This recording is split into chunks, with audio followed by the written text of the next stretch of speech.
गांधी जी ने कहा है कि कांग्रेस के साथ जोट में नहीं रहेंगी, कोई रिश्ता नहीं है।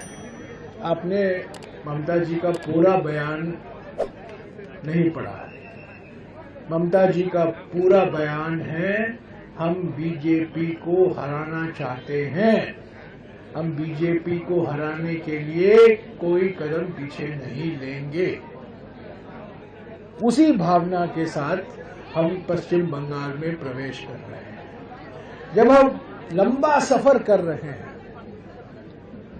एक लंबा सफर है, रास्ते में कभी कभी स्पीड ब्रेकर आ जाते हैं, कभी कभी लाल बत्ती आ जाती है। इसका माने नहीं है कि हम सफर से हम पीछे हट जाएं, चलता रहता है। स्पीड ब्रेकर को हम पार करते हैं, लाल बत्ती हरी बत्ती बन जाती है। और कल यही सवाल राहुल जी से पूछा गया था, यही सवाल, और राहुल जी ने स्पष्ट उत्तर दिया कि ममता जी इंडिया गठबंधन, टीएमसी, और ममता जी विशेष रूप से क्योंकि वो एक बड़े नेता हैं, टीएमसी के नेता हैं, भारत के नेता, बंगाल के नेता हैं, देश के नेता हैं, इंडिया गठबंधन का एक बहुत महत्वपूर्ण स्तंभ तृणमूल कांग्रेस है। हम ममता जी के बिना इंडिया गठबंधन की कल्पना नहीं कर सकते, और हम उम्मीद करते हैं कि जो कल ममता जी ने कहा कि बीजेपी को हराना हमारा कर्तव्य है, हमारी प्रायोरिटी है, हमारी प्राथमिकता है, उसी भावना के साथ हम पश्चिम बंगाल में प्रवेश कर रहे हैं। और हमें पूरा उम्मीद है कि जो बातचीत चल रही है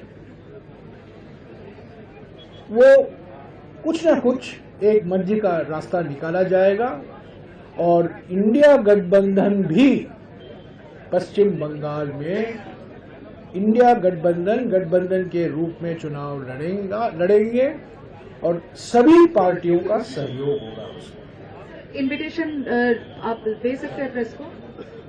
नहीं, मैं नहीं दिया हूँ, मेरे स्तर पर नहीं दिया जाता उन्होंने कहा है कि कांग्रेस को कोई इनविटेशन नहीं है। कांग्रेस अध्यक्ष जी ने बात की है, राहुल जी ने बात की है, हमारे प्रभारी संगठन ने बात की है।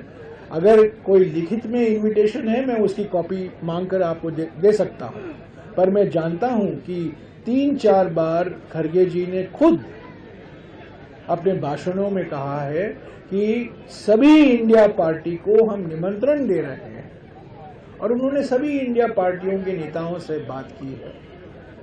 तो मैं नहीं जानता हूं किस संदर्भ में ममता जी ने ये कहा है, पर मैंने ये भी देखा है कि अंत में ममता जी ने कहा कि बीजेपी को हराना हमारा कर्तव्य बनता है, और जो कुछ हमें करना है हम करेंगे। इसी भावना के साथ भारत जोड़ो न्याय यात्रा कल कूच बिहार में प्रवेश कर रही है।